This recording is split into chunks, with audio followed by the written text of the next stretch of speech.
Salam sejahtera. Saya akan membentangkan a quality of educational environment for young children. Dan saya Dino Liu. Sebagai pendahuluan, seperti yang kita lihat di sini adalah cendawan yang seperti umpama yang kita selalu dengar adalah umpama cendawan tumbuh selepas hujan. Demikianlah juga dengan penumbuhan pasca dan tadika yang makin pesat seiring dengan perkembangan negara. Walau bagaimanapun, kualiti sesebuah institusi pendidikan awal kanak-kanak haruslah dititik beratkan, yang mana ia haruslah meningkatkan kemasukan kanak-kanak ke taska ataupun tadika tersebut. Ia juga adalah diwujudkan untuk mengurangkan isu keciciran pendidikan dalam kalangan kanak-kanak. Seterusnya adalah ia mampu memberikan perkembangan yang holistik kepada kanak-kanak. So jelasnya di sini kita bukannya melihat kepada kuantiti, sebaliknya kita melihat kepada kualiti sesebuah taska ataupun tadika. Seterusnya kita akan melihat reka bentuk bilik darjah ataupun ruang pembelajaran seperti mana yang telah disentuh dalam penulisan lengkap. Sesebuah ruang pembelajaran ataupun bilik darjah haruslah mempunyai pencahayaan yang cukup, mempunyai aspek keselamatan dan bersih, serta ruang pembelajaran ataupun bilik darjah haruslah kreatif dan juga menarik. Demikian juga ia haruslah selesa seperti yang kita sedia maklum. Pada masa kini aircon atau penyaman udara telah digunakan pada setiap bilik darjah ataupun di sebuah pusat taska ataupun tadika. So ini adalah antara gambaran satu bilik atau ruang pembelajaran yang dapat menarik minat seseorang kanak-kanak dalam perkembangan ataupun didikan mereka. Dengan ruang ataupun bilik pembelajaran yang menarik, ia juga mampu memberikan perkembangan yang holistik kepada kanak-kanak. Ini termasuklah dari segi komunikasi, sama ada kanak-kanak yang mempunyai komunikasi ataupun yang berkomunikasi secara lisan. Khasnya bagi kanak-kanak yang istimewa ataupun keperluan khas, seperti yang saya nyatakan dalam penulisan, bagi kanak-kanak autisma, majoriti kanak-kanak autisma adalah non-verbal. Seterusnya adalah mempertingkatkan interaksi sosial. Interaksi sosial ini sama ada dalam kalangan pendidik ataupun rakan sebaya. Seterusnya adalah perkembangan emosi. Kanak-kanak yang berkeperluan khas juga mempunyai perkembangan emosi dalam diri mereka, seperti mana yang berlaku pada kanak-kanak neurotipikal. Walau bagaimanapun, perkembangan emosi pada diri seseorang kanak-kanak istimewa memerlukan bantuan khas daripada seseorang pendidik, yang mana kadang-kadang mereka tidak dapat tahu ataupun membezakan yang perkara apakah yang patut kita gembirakan ataupun kenapa seseorang itu boleh bersedih. Seterusnya adalah tingkah laku. Seperti yang saya nyatakan tadi, tingkah laku boleh berlaku pada bila-bila masa sahaja. Khasnya dalam kalangan kanak-kanak istimewa iaitu autisma. Dalam penulisan yang telah dinyatakan, terdapat penulis menyatakan bahawa kekurangan cahaya pada ruang pembelajaran atau bilik pembelajaran mampu mewujudkan tingkah laku yang negatif khasnya pada kanak-kanak autisma. Ini boleh berlaku secara tiba-tiba, khususnya apabila mereka tidak dapat mencapai sesuatu keinginan. Seterusnya kita akan melihat bagaimana mewujudkan suasana interaktif dan responsif.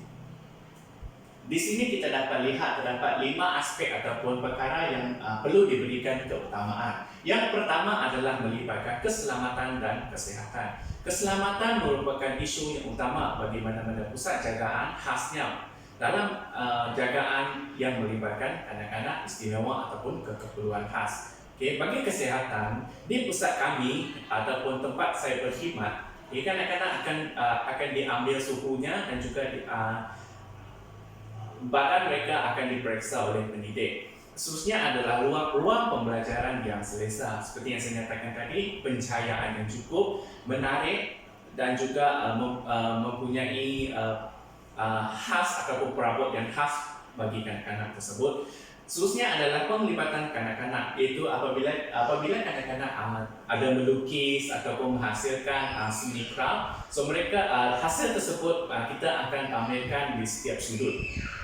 Okay. Seterusnya adalah melibatkan dorongan, pujian dan juga tindak balas yang positif. Ini melibatkan interaksi ataupun tindak balas antara pendidik kepada seseorang kanak-kanak. Okay, seterusnya adalah dalam sesuatu kelas ataupun sesuatu ruang pembelajaran, kanak-kanak tersebut haruslah mematuhi peraturan ataupun disiplin.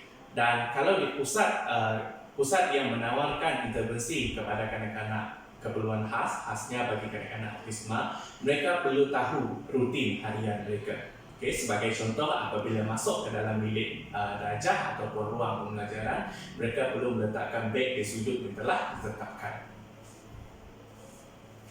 Seterusnya adalah pengaturan bilik darjah ataupun ruang pembelajaran.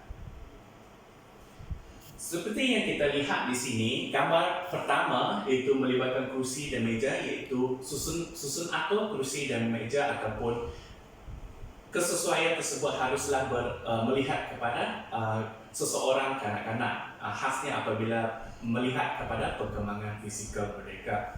Okay, seterusnya adalah penempatan alat permainan. Adakah penempatan alat permainan tersebut dapat diakses oleh setiap kanak-kanak? Okay, adakah penempatan alat permainan tersebut adalah selamat? Seperti yang kita lihat di sini adalah melibatkan kontainer untuk kita masukkan barangan ataupun alatan mainan. Seterusnya adalah bahan pengajaran dan juga permainan yang disediakan. Cikgu ataupun pendidik perlulah kreatif ataupun fleksibel dalam melakukan ataupun memberikan pendedahan kepada kanak-kanak khasnya semasa proses pembelajaran dan pengajaran berlaku. Okay, kalau kita lihat di sini, bahan yang disediakan adalah lebih kepada kayu. Okay, dan ia adalah selamat untuk digunakan setiap kategori kanak-kanak. Seterusnya adalah bagaimana kita menyesuaikan persekitaran semasa untuk menjadi lebih inklusif terhadap kanak-kanak keperluan khas. Okay. Melihat kepada pendidikan inklusif, seseorang pendidik haruslah fleksibel seperti yang saya nyatakan tadi, kreatif, dan mempunyai pemilihan kaedah yang bersesuaian seiring dengan perkembangan dan juga tingkat umur kanak-kanak, memilih pendekatan yang sesuai, dan juga menggunakan teknik yang berkesan. Ketiga-tiga ataupun kelima-lima elemen ini harus ada pada seseorang pendidik untuk memastikan pengetahuan yang disampaikan adalah pengetahuan yang disampaikan kepada kanak-kanak mampu digunakan ataupun digeneralisasikan pada masa-masa yang akan datang.